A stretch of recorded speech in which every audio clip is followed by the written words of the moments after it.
Captain Vex 9 adjusted his sensor array for the third time in 10 minutes, watching the human academy through his ship's observation deck. The Galactic Defense Consortium had sent him here to evaluate these bipedal mammals who'd somehow convinced the galaxy they deserved military training privileges. Ridiculous, he muttered, his mandibles clicking in frustration. Humans. They can barely figure out faster than light travel without blowing themselves up, and now they want to learn siege warfare. And his aide, Lieutenant Zorb, floated beside him in her containment suit. Sir, the exam parameters have been uploaded to their facility. Standard 3-hour siege simulation. Should be educational. Vex 9's 4 eyes rolled in unison. 3 hours. That's how long it took civilized species to properly demonstrate tactical prowess, strategic thinking, and military discipline. The Thrakari took exactly 2 hours and 57 minutes. The melody finished in 2 hours and 43 minutes, but only because they sang their battle hymns too long. Even the war-crazed Brutok managed it in 2 hours and 12 minutes. But humans, these soft, pink creatures who insisted on consuming liquid stimulants before making any important decisions. He'd give them 4 hours, maybe 5, before they gave up entirely. Contact their instructor, Vex 9 commanded. Let's get this embarrassment over with. The holographic display flickered to life, revealing a human female with short brown hair and the most unsettling feature of her species, those tiny LED eyes that somehow managed to look directly at you instead of scanning for threats like any sensible predator. Captain Vex 9, I presume. Her voice carried that odd human inflection they called confidence. How quaint. I'm Commander Maria Santos, head instructor at Terra Defense Academy. Commander Santos. Vex 9's translator struggled with the human name. We are here to observe your species' attempt at our standard siege simulation examination. I trust your students are prepared for failure. Santos smiled. Vex 9's skin crawled. Humans showing teeth meant either aggression or amusement, and their facial expressions were so limited it was impossible to tell which. Oh, they're prepared all right. Quick question though, Captain. Do you want the 3-hour version or the 9-minute one? The silence stretched across the communication channel like a dying star's final gasp. Vex 9's translator made several confused beeping sounds. Excuse me, Vex 9's mandibles clicked rapidly. Did your primitive translation device malfunction? 9 minutes. That's not even enough time to analyze the defensive perimeter, let alone formulate a proper assault strategy. Right, 9 minutes it is then. Santos turned away from the screen. Cadet Williams set up the accelerated scenario. Captain here wants to see the express version. Wait. Vex 9's voice cracked like a teenager going through molt season. The standard examination is 3 hours for a reason. It tests strategic planning, resource management, tactical flexibility. Oh, don't worry. Santos faced the screen again, that terrifying smile widening. It tests all those things, just faster. Lieutenant Zorb whispered through her suit's communicator, Sir, perhaps we should observe the standard version first. For comparison purposes. But Vex 9's pride was already wounded. No species had ever suggested a shorter version of a consortium examination. The very idea was insulting, preposterous, and, well, morbidly fascinating. Fine, he said, trying to sound authoritative rather than confused. Show us this 9-minute version. But when your students fail spectacularly, don't expect any special consideration from the consortium. Understood, Captain. Broadcasting the scenario now. The display shifted to show a massive training facility, easily the size of a small moon. Holographic projections created a besieged fortress, complete with energy shields, automated defense turrets, and a garrison of simulated enemies. The objective was simple: break the siege, neutralize the defenses, and capture the central command structure. Standard doctrine required careful reconnaissance, resource allocation, coordinated assault waves, and contingency planning. The consortium's military textbooks dedicated entire chapters to siege methodology. Vex 9 had written 2 of those chapters himself. Beginning simulation in 3, 2, 1 mark. What happened next would haunt Vex 9's dreams for the next 6 standard years. The human force didn't begin with reconnaissance. They didn't establish a defensive perimeter. They didn't even pause to analyze the enemy's defensive capabilities. Instead, a single human cadet, whose name tag read Williams, looked at the massive fortress, shrugged, and said, "Hey guys, remember when Jake blew up that abandoned space station last week?" "Yeah," shouted another cadet. "The one where he overloaded the gravity generator?" "That's the one." Williams grinned. "Anyone see a gravity generator in this fortress?" Vex 9's 4 eyes widened in horror. "They're not actually going to." Williams was already sprinting toward the fortress's lower levels, followed by what appeared to be the entire human assault team. No formation, no covering fire, no tactical discipline whatsoever. Just 30 humans running like caffeinated mammals toward certain death. This is madness. Vex 9 shouted at the screen. "They'll be cut down by the perimeter defenses before they get within 100 meters. The perimeter defenses opened fire. Automated turrets tracked the humans with deadly precision, energy beams lancing through the air where the humans should have been. Except the humans weren't there anymore. Vex 9 watched in stunned silence as the human assault team scattered like startled prey animals, but somehow every energy beam missed its target. They weren't following any evasion pattern he recognized. They weren't using cover effectively. They were just moving randomly. "How are they?" Lieutenant Zorb whispered. "I don't know," Vex 9 replied, his voice hollow. Williams reached the fortress's base level and immediately began tearing apart what looked like a maintenance panel. Within seconds, he'd exposed the internal power grid. Without any apparent knowledge of fortress design or electrical engineering, he began rerouting power connections with the casual confidence of someone who'd clearly done this before. "Jake," Williams called over his shoulder. "Remember, blue wires carry the gravitational field stabilizers." "Got it." Jake, another human who'd somehow materialized inside the fortress without triggering any alarms, began pulling apart a different panel entirely. "Hey, this looks just like my mum's food replicator." "Your mum's food replicator has gravitational field stabilizers?" asked a third human. "Doesn't everyone's?" Vex 9 felt something inside his brain snap. No, food replicators do not have gravitational field stabilizers. That's not how any of this works. On screen, Jake had apparently found whatever he was looking for. With the same casual disregard for safety protocols that seemed to define his species, he began connecting power feeds in a configuration that should have been impossible. Guys?" called another cadet. "Is the fortress supposed to be floating?" The massive holographic fortress was indeed beginning to lift off the ground. Not all at once, but in a slow, uncontrolled rotation that suggested its artificial gravity field was failing catastrophically. "Williams, you magnificent bastard!" Jake whooped with joy. "It's working." Working. Vex 9's voice reached a pitch that threatened to shatter his ship's viewports.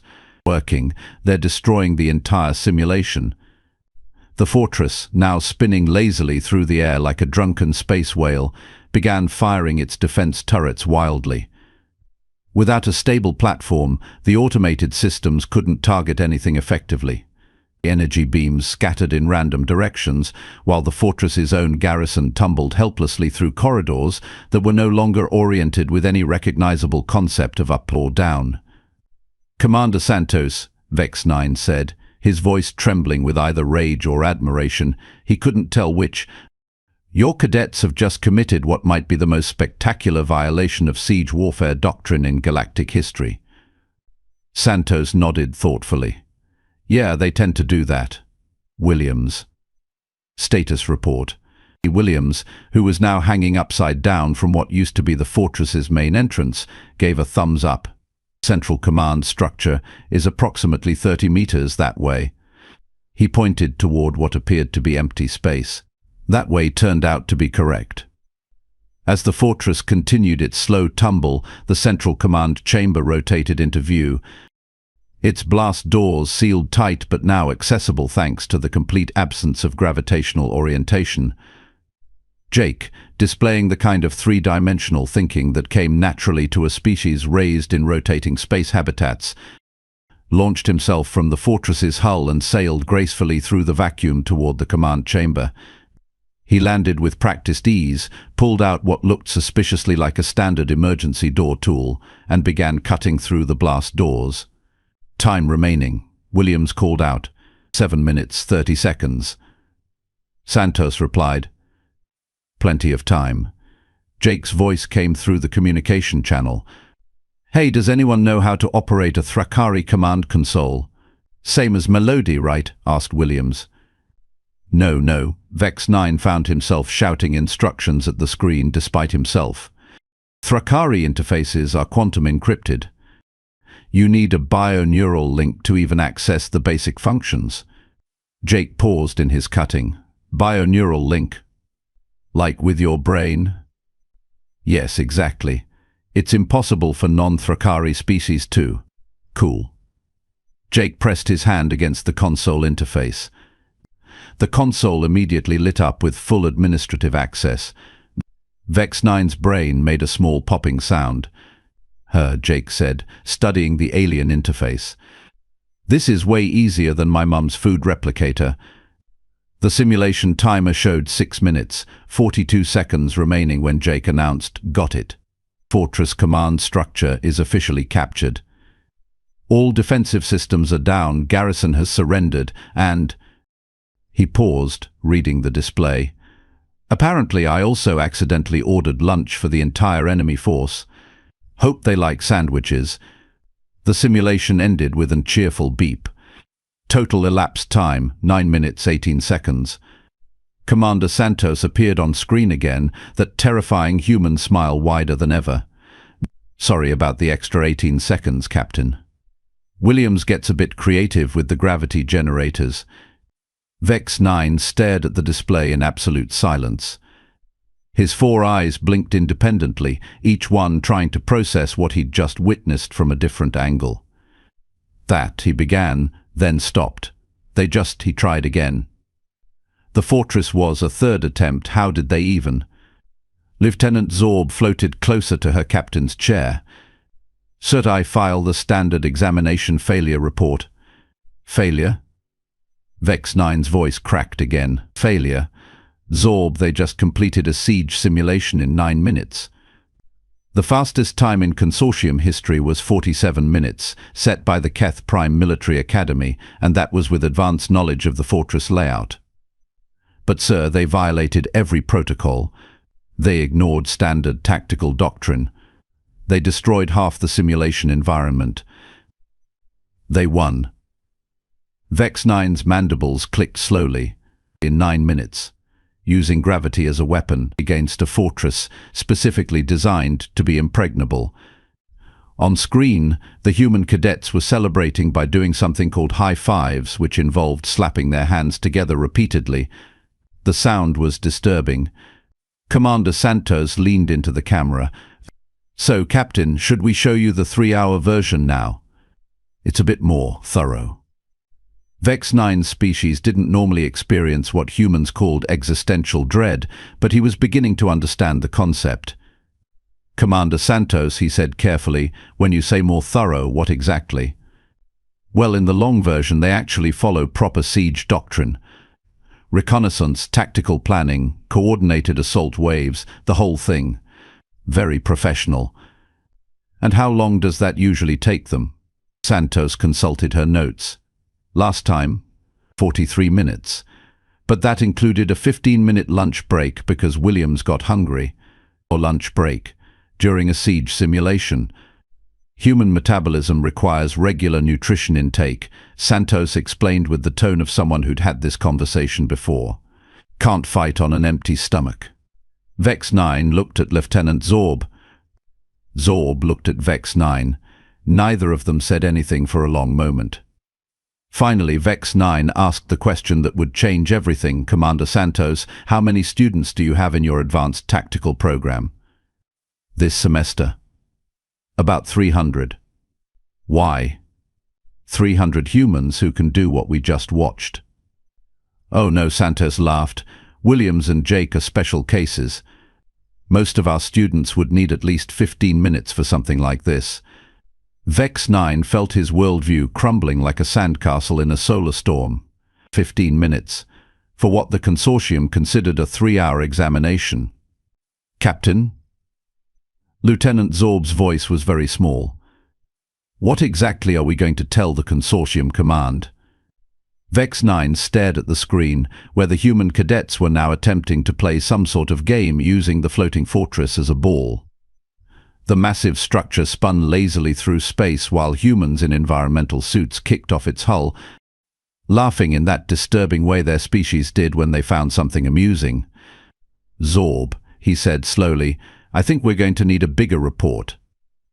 3 days later, Vex 9 found himself in the most uncomfortable position of his military career, sitting across from High Admiral Keth Moore, Supreme Commander of Consortium Forces, trying to explain why his routine evaluation report had caused a galaxy-wide security alert. Let me understand this correctly, Captain. The Admiral's voice rumbled through the conference chamber like distant thunder. You're telling me that these humans completed our most advanced siege simulation in 9 minutes?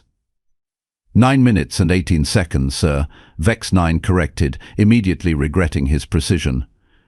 They were apologetic about the extra time. Admiral Keth Moore's 6 arms gestured in the traditional Kethian expression of disbelief. Around the conference table, representatives from 12 different species shifted uncomfortably. The Melody delegation had started humming what sounded like a funeral dirge. Captain, interrupted General Thax Prime of the Brutok Empire, his scarred face twisting into what might have been confusion. The Brutok Shock Corps hold the current speed record at 47 minutes. Are you suggesting these soft mammals outperformed our finest warriors? Well, sir, technically they didn't outperform them. They completely ignored every tactical principle your warriors used and somehow achieved victory through. Vex 9 paused, consulting his notes.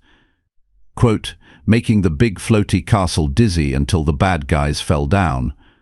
End quote. The silence that followed was so profound that Vex 9 could hear his own breathing apparatus cycling. Dr. Yil Fen, the consortium's chief xenopsychologist, leaned forward with obvious interest.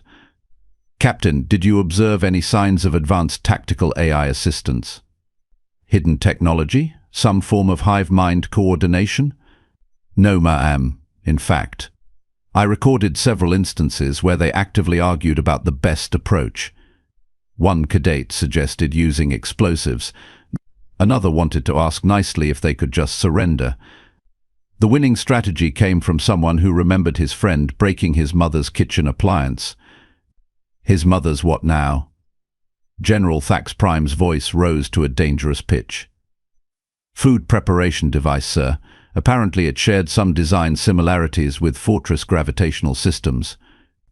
Admiral Keth Moore's primary hands pressed against his temples. Captain Vex 9, please tell me you have video evidence of these events. Yes, sir. Complete tactical recordings from 17 different angles. Vex 9 activated his holographic display. I should warn you, sir, the content may be disturbing to conventional military thinking. The recording began with Williams approaching the Fortress gravity generator. Every species representative watched with growing horror as the human cadet began his casual dismantling of what should have been an impregnable defense system. Stop, Admiral Keth Moore commanded when Williams started connecting power feeds in a completely random pattern. Replay that section. Slowly. The hologram showed Williams' hands moving with surprising certainty, connecting conduits that by all rights should have created a massive explosion. He's not guessing, Dr. Yil Fen observed quietly. Look at his movement patterns. He knows exactly which connections to make. But how? General Thax Prime demanded. Our fortress designs are classified at the highest levels. Only senior engineering corps have access to gravitational system schematics. Vex 9 cleared his throat nervously. Sir, according to Commander Santos, human civilian technology apparently includes personal gravitational manipulation devices in their homes. For what purpose? Food preparation, sir. The Melody delegation's humming shifted to what Vex 9 recognized as their traditional song of existential confusion. Continue the recording, Admiral Keth Moore ordered. They watched Jake's impossible access to the Thrakari command console. When the bio-neural interface activated under his touch, the Thrakari representative, Ambassador QX-Nil, made a sound like a dying star. That's impossible, QX-Nil whispered. Our neural interfaces are genetically coded. No non-Thrakari nervous system should be able to.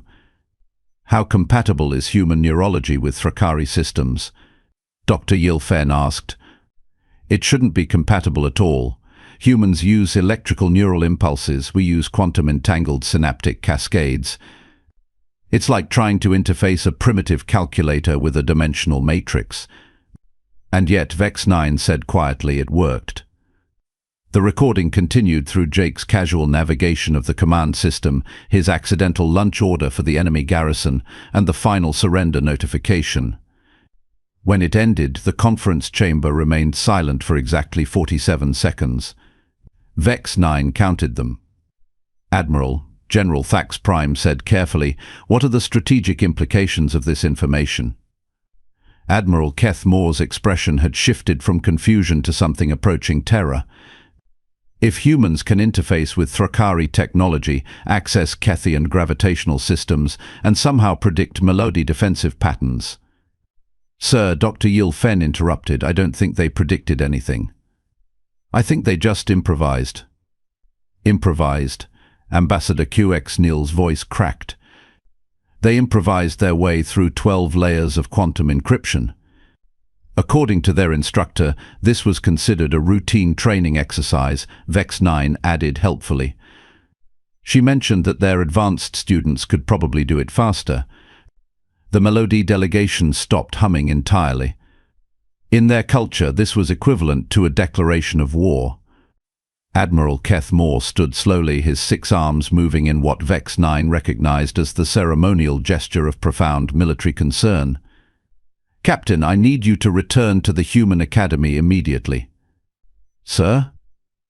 I want you to observe their advanced tactical programs, all of them. Full documentation. And Captain. The Admiral's voice carried the weight of impending galactic restructuring. Find out what they considered difficult. 2 weeks later, Vex 9 sat in Commander Santos' office, his mental state somewhere between awe and complete psychological breakdown. On the desk between them lay his latest report, 300 pages of tactical observations that read like fiction. So Santos said, pouring herself another cup of that stimulant liquid humans seem to require for consciousness, how are you adjusting to our teaching methods? Vex 9's 4 eyes twitched independently. Commander, yesterday I watched your students neutralize a theoretical planetary invasion using nothing but modified mining equipment and a flock of trained birds. Oh, that was Lisa's project. She's studying agricultural defense systems. Pretty creative solution, right? Creative. Vex 9 tested the word like it might explode. Commander, the consortium's best military minds spent 6 months developing that invasion scenario. Your students solved it during their lunch break. Well, they were motivated. Pizza day in the cafeteria. And the day before that, Cadet Williams designed a new type of space fortification using principles he learned from. Vex 9 consulted his notes. Sandwich architecture? Layered defense systems, Santos nodded approvingly. Bread filling bread. Multiple redundant barriers with resource management between layers. It's actually quite sophisticated when you think about it. I've stopped thinking about it, Vex 9 admitted. My brain makes alarming noises when I try. Santos leaned back in her chair. Captain, can I ask you something? Why is the consortium so interested in our tactical programs? Vex 9 considered his words carefully. Commander, in the past month your students have revolutionized siege warfare, invented 17 new defensive strategies, and somehow discovered 3 major flaws in our most secure military installations. And they did it all by accident. Accident. Cadet Rodriguez wasn't trying to create a new stealth technology when he spilled paint on his uniform. He was just trying to hide the stain from his instructor. But it worked, right? The adaptive camouflage effect. It worked so well that our best sensors can't detect it. He's currently invisible to every scanning technology in the galaxy. Vex 9's voice carried a note of hysteria. We lost him for 6 hours yesterday because he forgot to turn it off. Santos nodded thoughtfully. Yeah, Miguel does that sometimes. We've learned to just wait for him to get hungry. He always shows up in the cafeteria eventually. Commander Santos, Vex 9 said carefully, the consortium would like to discuss a formal alliance with Earth's military academy. Oh? Santos raised an eyebrow. What kind of alliance? The kind where we promise never to fight you and you promise to maybe share some of your tactical innovations. Also, we'd like to hire Williams as a consultant. What's the pay? Whatever he wants. Seriously. Name any price. The consortium treasury has been authorized to offer him an entire star system if necessary. Santos laughed, that disturbing sound humans made when they found something amusing. I'll ask him, but I think he's pretty happy here. Besides, he's got his mum's food replicator to fix next weekend. His mother's food replicator, Vex 9 repeated slowly. The one with gravitational field stabilizers. That's the one. Been making weird noises lately. Williams thinks it might be developing interdimensional phase variants. Vex 9 felt something inside his mind quietly give up. Commander, does every human household contain potentially galaxy-altering technology? Well, not every household. Some people just have the basic models. Basic models of what? You know, standard stuff. Gravitational manipulation, quantum food processing, dimensional storage units, temporal adjustment systems. Temporal adjustment systems? For keeping food fresh longer. Nothing fancy. Vex 9 stood up on shaking legs. Commander Santos, I need to make a call to Consortium Command. Sure thing. Use the phone on my desk. Just hit the red button for interstellar long distance. As Vex 9 reached for the communication device, he paused. Commander, one last question. What do humans consider actually difficult? Santos thought for a moment. Parallel parking, mostly, and assembling furniture with those little instruction booklets. Oh, and figuring out why the cafeteria's ice cream machine is always broken. Ice cream machine? Yeah, it's been malfunctioning for 3 months. Engineering students can redesign Starship engines, but nobody can fix that stupid machine. Vex 9 looked at the broken ice cream machine visible through Santos' office window, then at the humans casually revolutionizing galactic warfare during their study breaks. Commander, he said quietly, I think I need to lie down. Infirmary's down the hall, second door on the left. Just don't touch anything that looks important. Last week, a student accidentally invented a new type of medical scanner while trying to fix a broken chair. As Vex 9 stumbled toward the door, Santos called after him, "Oh, and Captain. When you call Consortium Command, tell them we're happy to demonstrate the 3-hour version of the siege simulation anytime they want." What happens in the 3-hour version? Vex 9 asked, though he wasn't sure he wanted to know. Santos smiled that terrifying human smile. Well, that's when they really get creative. The last thing Vex 9 heard before his consciousness finally gave up was the sound of human laughter echoing through the halls of an academy that had just accidentally conquered the galaxy through the simple expedient of treating impossible problems like broken kitchen appliances. Somewhere in the distance, an ice cream machine continued its mechanical death rattle, the one piece of technology in the entire facility that humans apparently couldn't fix. Yet.